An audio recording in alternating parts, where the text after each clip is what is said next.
St. Patty's Day full of 4-leaf clovers and Mark Jankowski scoring 4 goals in 4 games with the Carolina Hurricanes. Yeah, he did. Gosh, love By the him way, now. he has 4 shots on goal. All 4 have gone in. Oh, no big deal.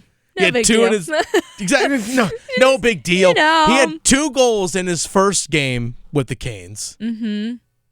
Yep. And then 2 goals in his most recent game with the Canes. A 5-0 win against Philadelphia. Showing up big. Exactly. I'm excited. You know what? If you're a Canes fan, you should be excited right now. You should be 100% excited. Dennis Cox sitting in for Adam Gold this afternoon. Victoria producing the show. As always, you should be stoked right now at a 7-game win streak for the Carolina Hurricanes. But keep this in mind. I feel like this is almost like a tale of two halves, I guess, or at least you can put a divider in this 7-game win streak. The first 3 were Biko ranting him questions about the trade deadline and all those kinds of things, including that late game winning goal by Seth Jarvis against the Boston Bruins the Thursday, the night before the trading deadline at the Lenovo Center. My girlfriend and I were at that game, and man, the Canes looked bad. Looked bad in that game. But hey, they still won. Yeah. Hey, win's a win. You ain't going to give it back. Then you come out, you beat the Winnipeg Jets. You beat the Tampa Bay Lightning. Which is leading the conference. So Yeah, exactly. 2 of the best teams in the league, which, by the way, you beat Connor Hellebuck. You scored 3 goals against Connor Hellebuck. I know they won the game 4-2, but one of them was an empty netter. But you got 3 goals against Connor Hellebuck, who leads the league in goals against average. And if you watched 4 Nations, you know how great he is. He was, yeah. Fantastic. You know how great he is. He's won Vezina trophies. He's probably going to win it again this year for best goalie in the league. He has the best goals against average. And then you play Tampa and you score 4 on Andrei Vasilevsky, who was number 2 in the league in goals against average. Lightning has always given us trouble. Yeah, and it's a stacked team, and you still held your own. Not only held your own, you won, and you won playing well. You won playing well in those games. Jankowski nets a couple in the win against the the win against the Winnipeg Jets. Stankoven. I keep wanting to put the 2 together. Stankoven scores a goal in that game as well. But then you get the win against the Tampa Bay Lightning, where it was your big guys that got stuff done. And then in the second game of a back-to-back, you get a shutout on Saturday. Whatever will we do without Mikko Rantanen? Win. That's what we're going to do. Win and have fun doing it. You can tell he energy's was the so rotten different. apple in that bunch, because as soon as he's gone, look at this team. That is just a perfect example of getting bad news bears out of the locker room. He probably brought a vibe. And not a good Finn vibe. No, not a good one. Not the one that we want. No. Being able to go into the locker room and talk to players and just get the overall vibe in the room, it 100% is different. It 100% is different. You can tell on the ice. You can tell on the ice. You can just tell in the locker room. If you heard multiple players say it publicly, like it's all behind them. Hey, everyone's here is bought in. We know who our team is. Everyone's trying to make a run to go win a Stanley Cup. Everyone's ready to do that. And we all know what happened with the Rantanen stuff. We all know it. Guess what? They moved forward. They being the team, the players, they've all moved forward. Fans, let's move forward from it as well. At some point, we can go back and rehash. Should Tulski have made the move? Did he fully know? All that kind of stuff. But guess what? It's done. And also national media, too. Yeah, I'm waiting for them to spin this 7-win streak somehow into Mikko Rantanen. And guess what? They still talked about it yesterday. And Andrei Svechnikov's missed time, too, with an upper body injury. Yeah. So you're doing this without him. Right.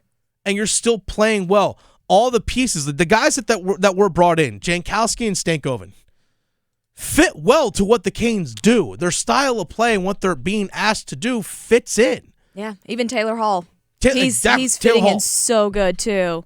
You beat me to the punch. Oh, no, man. You beat me to the punch. You can tell that it took with players adjusting to the system that the Canes do. Anytime you go to a new system, there's always going to be an adjustment period. And Taylor Hall, it looks, just by watching him play, looks like he is figured out exactly what he needs to do and what he needs to bring to this team on a night in and night out basis. And what he's been doing over the last stretch of games has been great. Not just with his scoring ability, but also what he's just been doing in terms of the little stuff and stuff that may not show up on a stat sheet. I mean, gosh, in the game against the Winnipeg Jets, Freddie Anderson's completely out of position. Wrap around a chance from the right post. He drops down on one knee, puts his skate up against the post, saves a goal in a big-time moment, in a big-time game. Like, he's making those kinds of plays as well. He's doing all the little stuff that you ask, and he's 100% bought in. And Rob brind'amour, again, also the new guys as well. Stankoven, unfortunately, had a goal taken off the board. Had a goal taken off the board because against the Philadelphia Flyers, puck was chipped into the zone. Jordan Staal was just across the blue line a little bit too quick. Stankoven scores right there in front of the net, and I was super pumped for him because I'm like, yes, this guy also on the stat sheet once again. Unfortunately, it just didn't work out in that regard. But offsides was called. I'm giving it to him anyway, Victoria. Right? Why not? But then also you bring in a guy like Mark Jankowski, was a former first-round pick back in 2012, if I remember correctly. Played with Calgary, played some in Nashville, now is with the Carolina Hurricanes. He and Eric Robinson have found a nice little pairing together, but Rob brind'amour did talk about how much of a difference, since Mark Jankowski has joined the team, how much of a difference has Mark Jankowski brought to the team? Yeah, I mean, he's putting the puck in the net on his chances, right? I mean, that's one way to, get the team. Friends. Yeah, make friends, exactly. So, I mean, we don't expect that every night, but it's been nice. I mean, when you get it from a guy like that, maybe you're not really expecting it, not getting as much ice time as the other guys, but producing, that's huge for a group. It's big for a new guy to come into a team because you want to impact the game in a positive way on the stat sheet. That's what you want to do. You want to impact the game in a positive way on the stat sheet, and that's exactly what he has done. Stankoven has done it as well. Those guys are on the stat sheet because, hey, guys, I'm here to contribute. And then when they are actually contributing, it alleviates a ton of pressure. Now, we saw early on, before the Svechnikov injury, it was Jankowski centering a line with Eric Robinson as well as Jack Roslovic. Now, with Roslovic getting bumped up in the lineup with Svechnikov's injury, it's been Tyson Jost. But there's been some chemistry in recent games, and Rob brind'amour talked about what he's seen out of Robinson and Jankowski on the same line together. That's a great point that you just brought up because I think on both those goals, it was just great plays by Robbie. And, he's another one of those guys that's kind of been a little bit unsung with this group, but is very, very valuable. And I think he was all over the game tonight. Again, pieces fitting together. Pieces fitting together. Add on top of that, you get a shutout by Pyotr Kochetkov. Love it. You can't help but love it. And Rob brind'amour talked about what were some, again, the Flyers game on Saturday, the Canes won 5-0. What were some of the key things that he saw that led to a shutout against Philly? Well, Coots was really good, obviously, state the obvious. He made a few saves early in the game, especially that first period where, they go in, it's a different game. And then we had a couple good individual efforts. I thought Blakey on the first goal. Or on that Seabass goal. So, and then we just played pretty solid game, not giving up a heck of a lot and capitalizing when we had our chances. In the last 4 games, Victoria, 17 goals scored by the Carolina Hurricanes, only 5 goals allowed in the last 4 games. It's impressive. It's extremely impressive. And that's a big swing from the way the season was kind of going. Yeah. Lots of goals were being scored. The last time there was it was amazing because there were for a stretch of games up until this win streak, they were literally given up and scored the exact same amount of goals. Right. I'm like, it was literally like 500 level play. Which is a lot for them. Because, seasons past, they don't give up a lot of goals. It's usually like a 3-2 game. TSN up in Canada, basically their version of ESPN, basically. But TSN in Canada just released their power rankings for the NHL. They have Canes number 1. Oh. Number 1 in their power rankings. Again, that's without quote-unquote stars. I mean, he's a star player. But star players of Rantanen and Natchez. You don't have those. You take those guys off the board and look at what they've done. I mean, look at the Ottawa Senators, for example. Ottawa Senators didn't make any move. They won 6 straight. Right. Sometimes it's just finding the right chemistry at the right time. But I'll also throw this out as well. The power play still hasn't been great. They've scored I'm going to go to the last 4 games because this is post Mikko Rantanen. Last 4 games, only 2 of 17.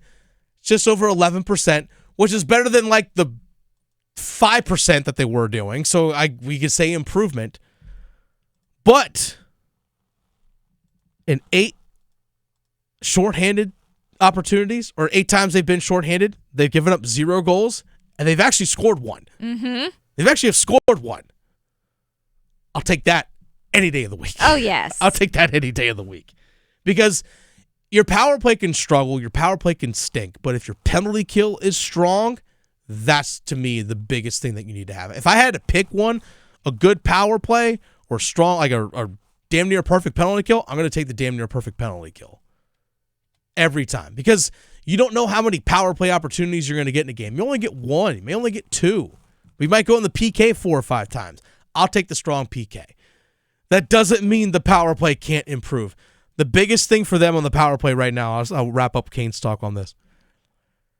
If they don't win the face-off on the power play, the other team just sends the puck down the ice.